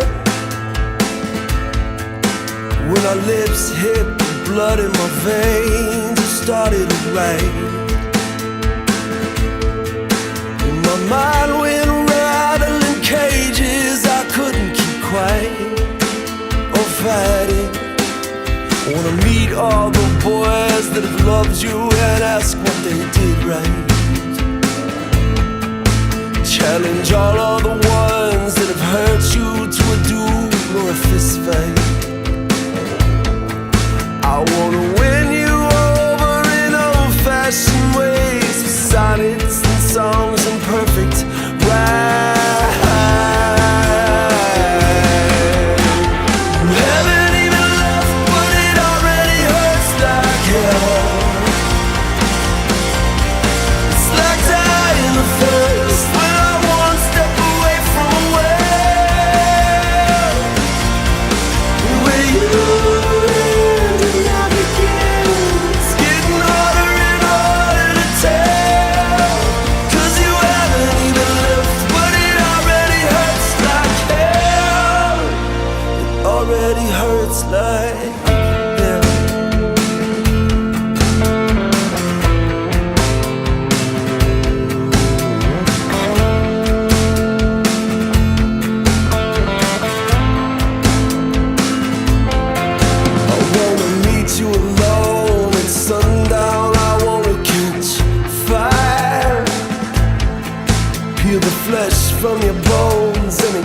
lose all your circuits and waves. I wanna know you like nobody can know you from the inside out.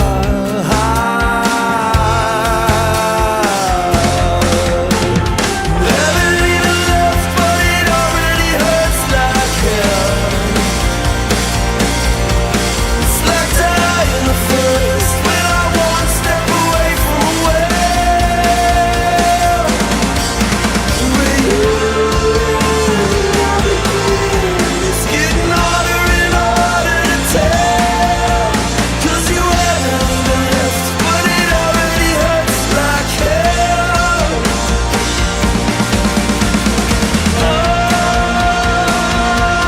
I only wanna look and keep. But if I beg you to stay now, would you stay with me? Haven't even left, but it already hurts like hell. It's like dying the first when I'm one step away from a well. With you, it's getting harder and harder to tell. 'Cause you haven't even left, but it already hurts like hell. Already hurts like hell.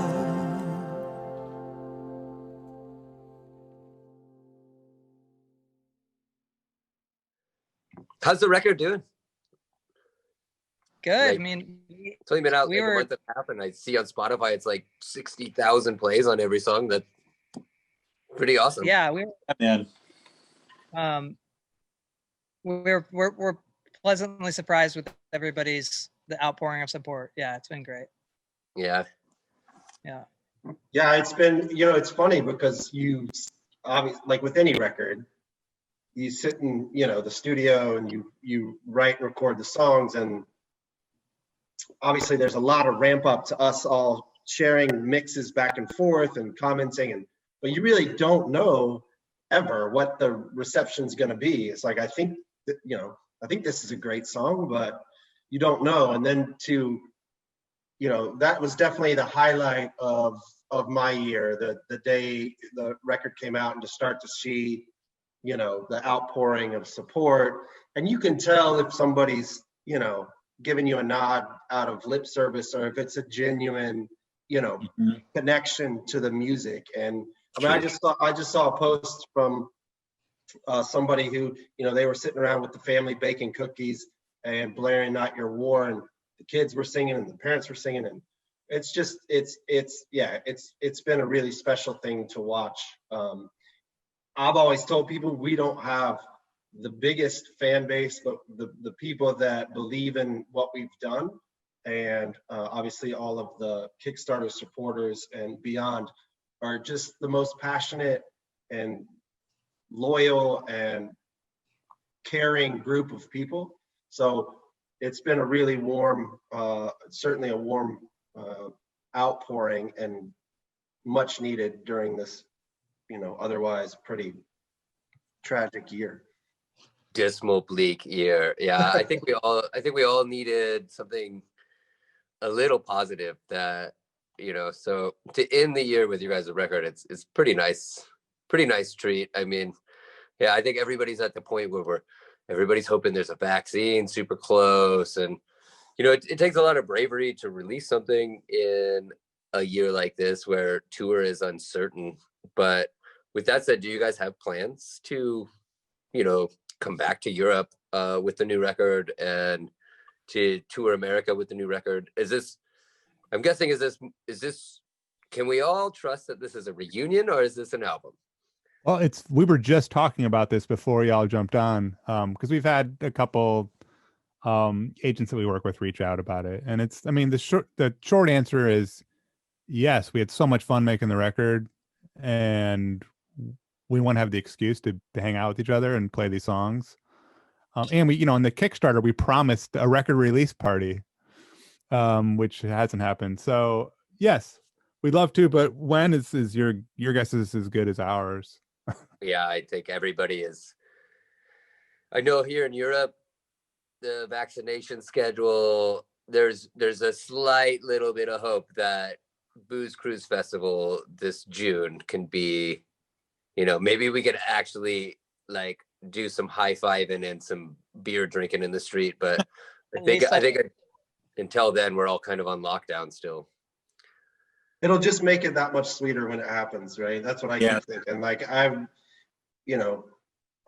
think all the time about when we're back out and able to play these songs live. I think some of that, pent up just desire for artists to perform and for people to see musicians perform, I think it's going to make concerts that much sweeter. I saw somebody's post on Instagram or Facebook where it said, after the Black Plague came the Renaissance.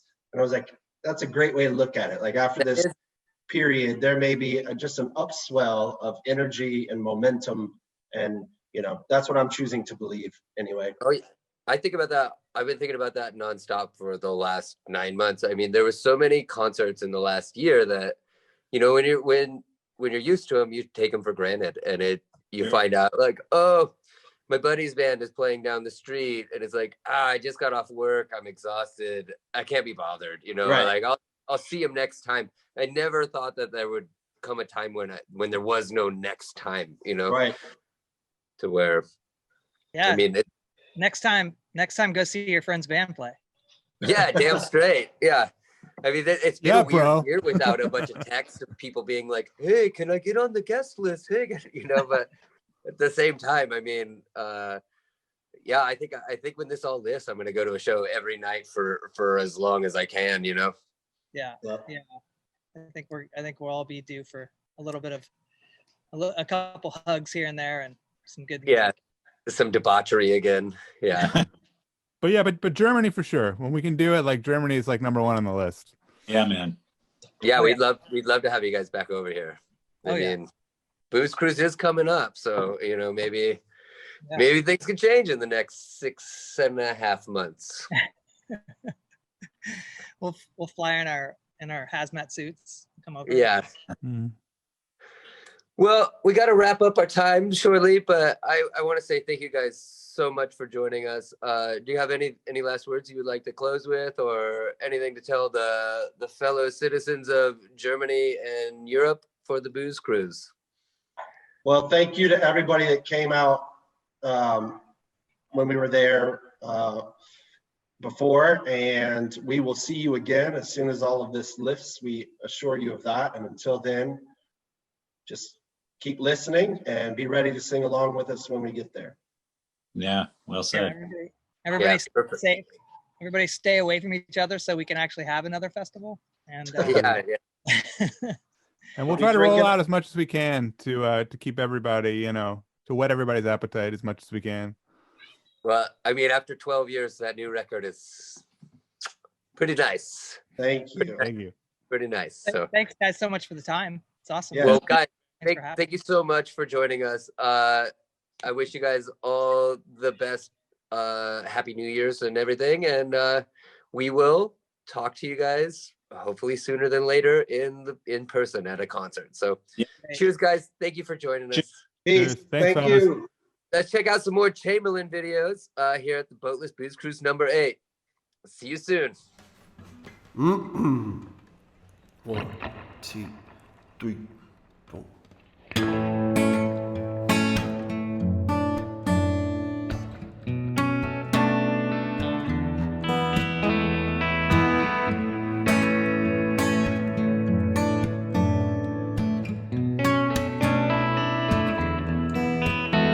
You like cigarettes in the morning after you've been out all night. You like long conversations with me under moonlight. You like the way I look in black. You say I'm smooth as glass. You like it all. Oh, and that's enough for this kid, I guess. 'Cause you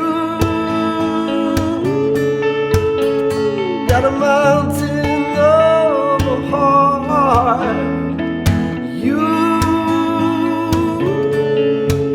got a mountain of a heart.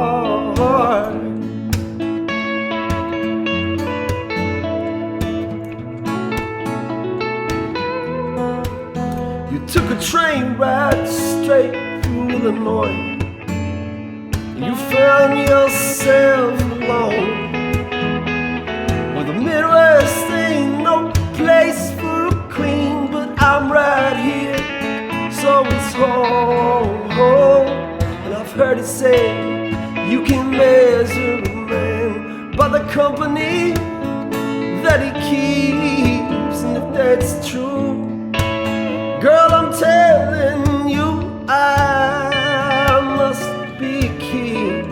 You left town at dawn with your bags full of clothes and that old busted down car. You drove 3 days, 3 nights just to show up at my front door. 'Cause you got a mountain of a heart. You got a mountain of a heart.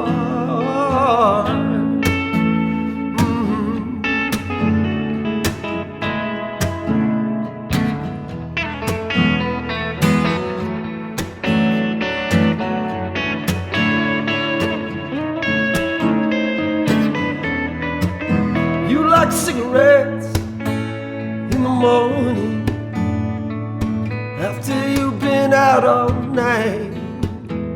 You like long conversations with me.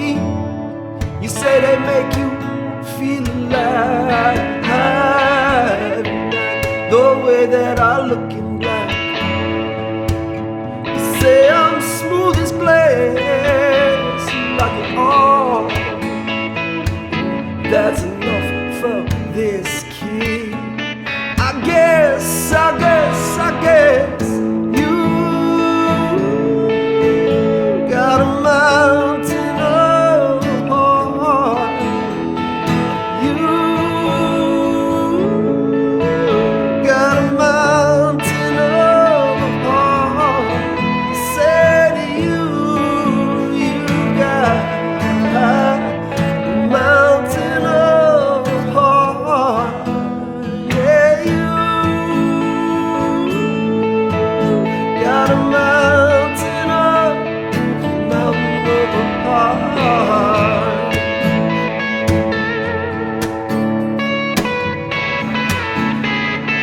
Mountain of a heart. Got a mountain, you got a mountain of a heart.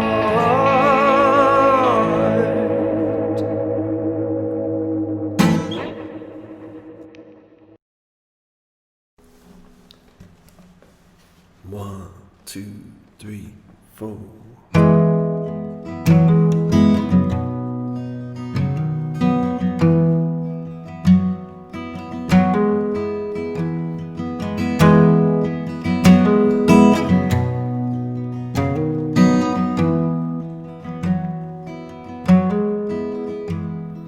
Take aim, boys, but be sure that it's true.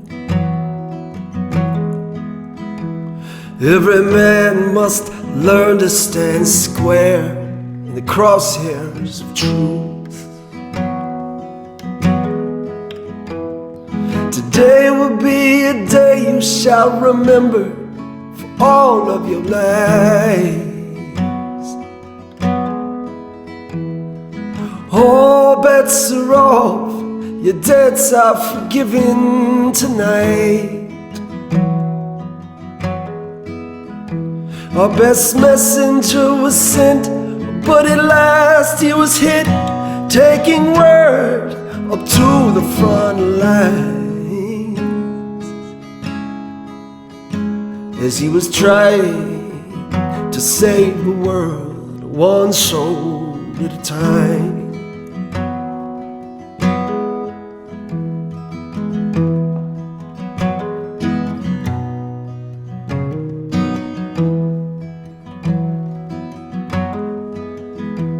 With our surest foot forward, we ushered in our last golden age.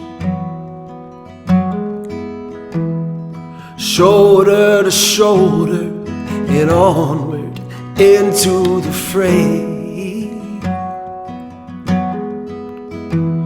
With the tip of your hat, was it as easy as that to resign?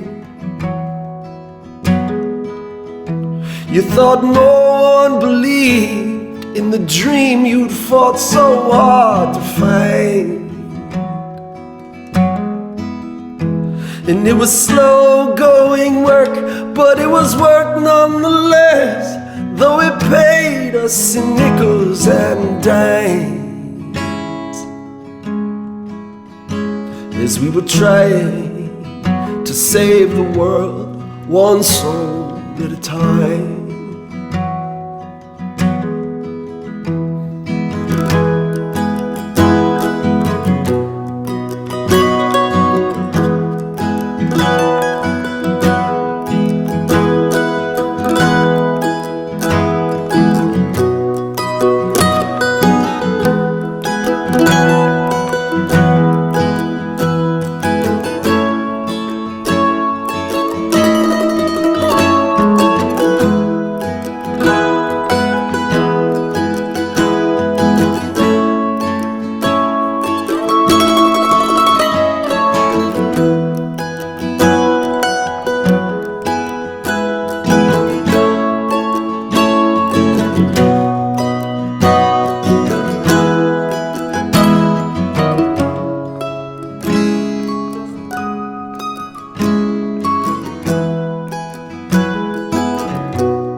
Can't believe everything that proceeds from the mouths of men. 'Cause history's pages are penned by the winning team's hand. In idealistic ditches we dug ourselves in for the fight. We lit fires of faith that burn with God's furious light. And we were soldiers for hire, but we knew not to fire till we'd see the whites of their lives. As we were trying to save the world, one soul at a time. Yeah, we were trying to save the world, one soul at a time. Yeah, we were trying to save the world, one soul at a time.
1, 2, 3, 4.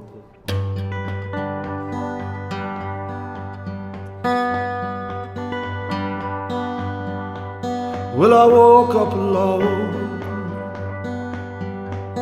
in red weather.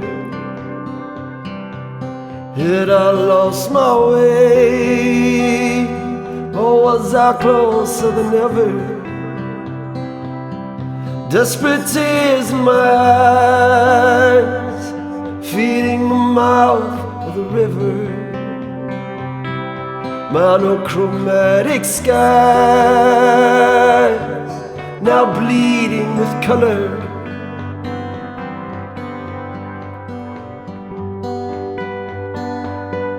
Many rivers diverge like inelegant fingers, or the veins of a leaf that had long since withered. Compelled by one thought, it was now or it was never. So I pushed off from shore and abandoned all anchors. Oh, the things I believed in, all the dreams toward which I was drawn, and the language I used to reveal them now had gone in red weather. Well, I gave her my heart, and she trapped it in amber,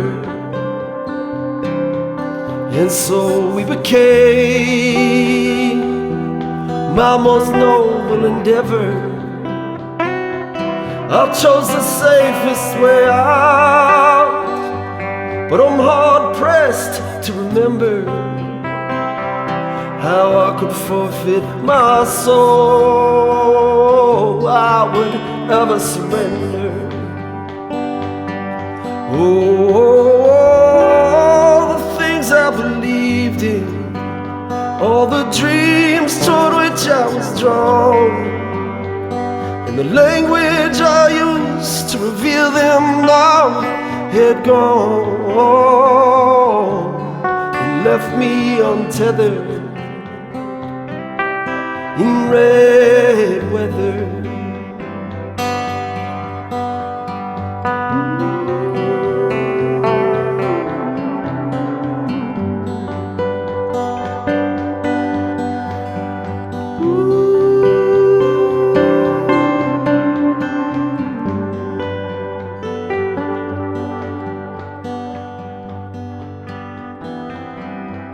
Well, I woke up alone in red weather. Was it sundown or dawn? Was I worse off or better? Desperate tears in my eyes, feeding the mouth of the river. Monochromatic skies, now bleeding with color.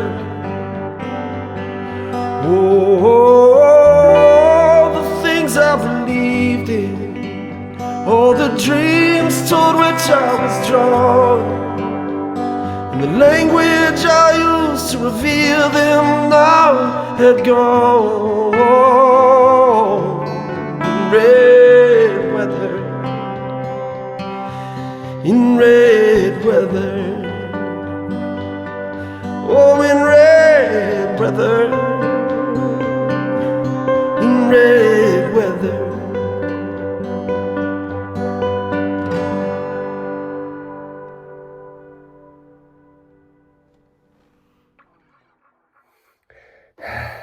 Here we are, guys. We're at the ending of the show, the ending of 2020. Possibly the worst year I've ever known. I'm left with nothing but time to reflect on the immortal words by a genius of my lifetime. I will recite this poem, and I hope it means something to you as it meant to me. bring me 2 pina coladas, 1 for each hand. We'll set sail with Captain Morgan, but we'll never leave dry land. The great Bartholomew Brooks. These Boatless Booze Cruise festivals have meant a lot to me. Kept me sane, kept me level-headed, given me a goal and something to do in 2020 when everything seemed lost. If these have meant anything to you, please, please dig deep, donate. You could probably write it off on fucking taxes. I don't know. These online festivals have kept afloat the venues that host the punk rock shows that we love this festival for. Without this funding, who knows? Booze Cruise might not be as amazing as it is. We need the Hoppenklong. We need the Uberquell. We need these venues to survive. So please donate if you can. Otherwise, I look so forward to seeing all of you guys in 2021. We'll be back soon with more online shenanigans, more goof-offery, more beer drinking, more just general online punk rock bullshit. Until then, I hope you all stay safe, have the happiest new year, wear your mask, and be good to one another. We're not going to leave you just yet. We're going to finish the night introducing some of the best Switzerland friends I've ever met. We all know Uber U. We all know how much they party. Let's introduce their side project, The High Times. We're checking out a brand new video from them. Cheers, and we'll see you all in the new year.